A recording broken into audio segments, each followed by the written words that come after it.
good fun. Days like these are great. You get the whole industry together, and to have, companies and corporations like Interbet and Cape Racing who are so generous with sort of time and energy into making a day like this possible is it's fantastic for everyone.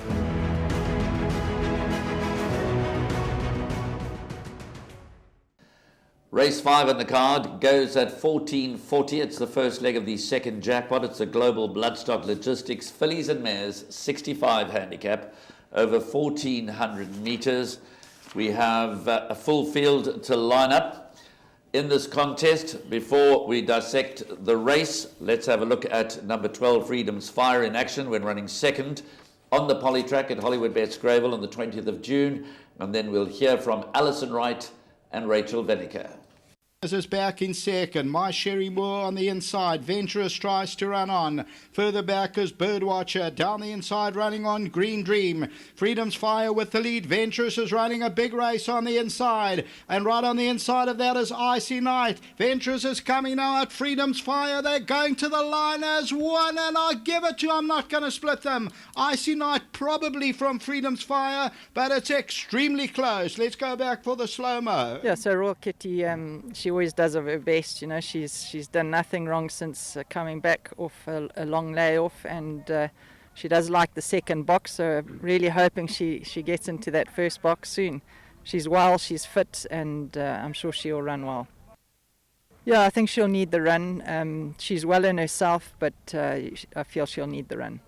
Yes, hopefully she'll improve. The time she won, she jumped from a bad draw with me, so hopefully we'll be able to make a repeat of that. She'll enjoy the 1,400 trip, and she seems to be a nice runner on the poly, so we'll look for improvement.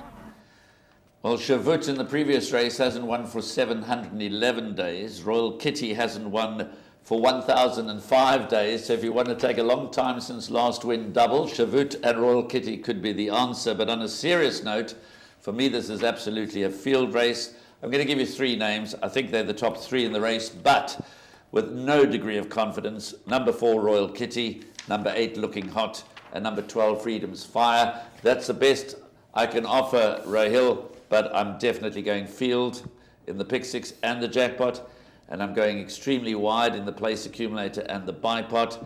For me, this is an absolute nightmare of a race. Any kind of result can be expected. Absolutely, Graham, and I just want to get your thoughts on a couple of runners. Number 3, One Bite at a Time. Drawn nicely with Richard Fourie aboard over the 1,400. Last time out wasn't beaten too far, just over 1.5 lengths behind Kingsmead Crystal. Do you think in this type of field she could possibly be the lurker? Of course, Gareth is in good form. He's leading the race for being voted champion trainer in KwaZulu-Natal, which is a great milestone for Gareth Van Sale. Much better run last time when trying to make all the running. The form of that race is definitely questionable, but with Richard Fourie aboard and a good draw, you can't ignore One Bite at a Time. But then, as I said, there's so many that you can't ignore. And horse number 2, Desert Pride, drawn in gate number 2, having her second run after a rest. And she's a horse that has come down quite a bit in the ratings, from a mark of 86 right down to 64. I think she's another horse that could possibly give a better account of herself. She's a horse that obviously has achieved a higher mark than this, so maybe she's one to include as well. I think Desert Pride is very much alive. I gave 3 names when we started previewing this race. If you press me for another 3 names, Desert Pride would certainly be amongst those. I think this kind of race that Garth Buller loves, yes. Well-drawn Desert Pride. She's won twice. She's yet to feature on the Polytrack, but I'm not sure that's an issue, really. She's only had the 2 goes on the Polytrack. Serena Moodley up, she's drawn well. So Desert Pride very much alive, but my goodness, it's a tough race. It certainly is a tough race, and my narrow first choice would be number 8, Looking Hot from the Wayo Marwin Yard.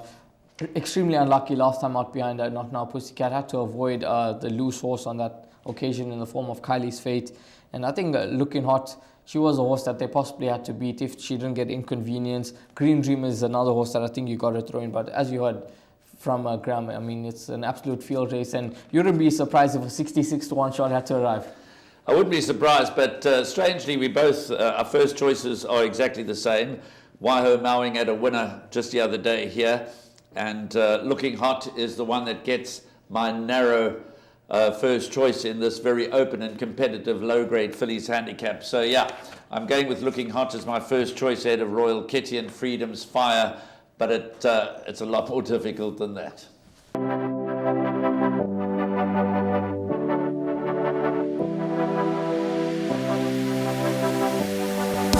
The betting, the not so much anymore, is more down to my own fault. I need to get studying again to get the edge back. But yeah, it's a great product. I love the exchange. It's really, in my opinion, one of the better bookmakers, if not the best bookmaker out there.